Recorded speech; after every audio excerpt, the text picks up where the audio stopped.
photojournalist's objective is to capture photos that are candid. In the industry, setting up shots is generally frowned upon. Shots that are set up tarnish the authenticity of the photograph. The textbook claims that setting up shots illustrates a basic ethical question photojournalists encounter daily. When can the photographer alter a scene without altering the message and creating an untruth? The textbook mentions a cover story in Parade magazine as an extreme example of setting up a shot. The cover story centered on child prostitution and had 3 shots of alleged child prostitutes on the cover. 2 of the 3 images on the cover were shot using a model as the prostitute.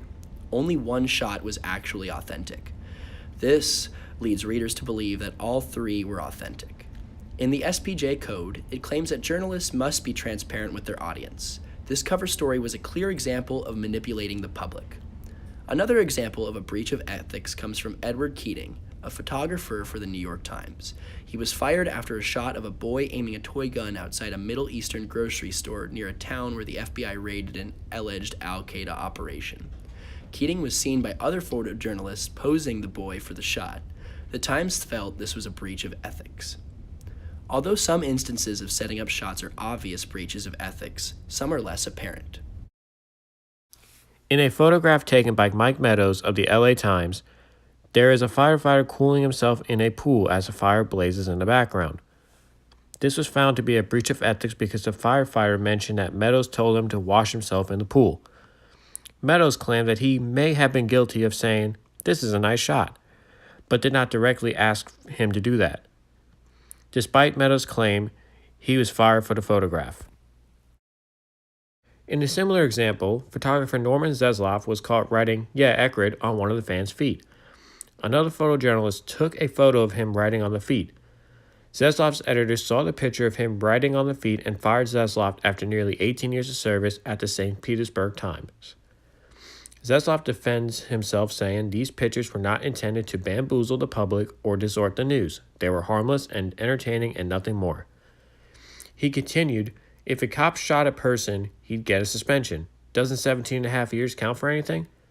Zesloff's photograph may have been acceptable a decade before it was shot, but the industry standard of setting up shots is ever-changing. In the 50s and 60s, most publications were less strict about a photo setup. As time has gone on, organizations are becoming more strict with setting up shots. Although this is the case, some setting up is acceptable. On the continuum of control, it mentions that portrait and photo illustrations require setting up. They're the extreme examples of total control on the continuum of control. In conclusion, it is up to the photojournalist to decide when it's appropriate to set up a photo. The textbook says the key to make an ethical session is to know which professional role is required in a given situation. If the photojournalist was on an assignment on hot dogs as the quintessential American food during 4th of July, there are some creative freedoms that the photojournalist has in taking shots. On the other hand, if he or she is covering a murder, the reality of the situation will suffice. There would be no need for any form of setup. Any foreign element introduced would tamper with the truth of the shot. While industry standards are a good way to keep a photojournalist in check with ethics, it is up to the individual to decide whether or not their shot requires any setup or cleanup. In most cases, it's best to avoid any form of tampering with the subject altogether.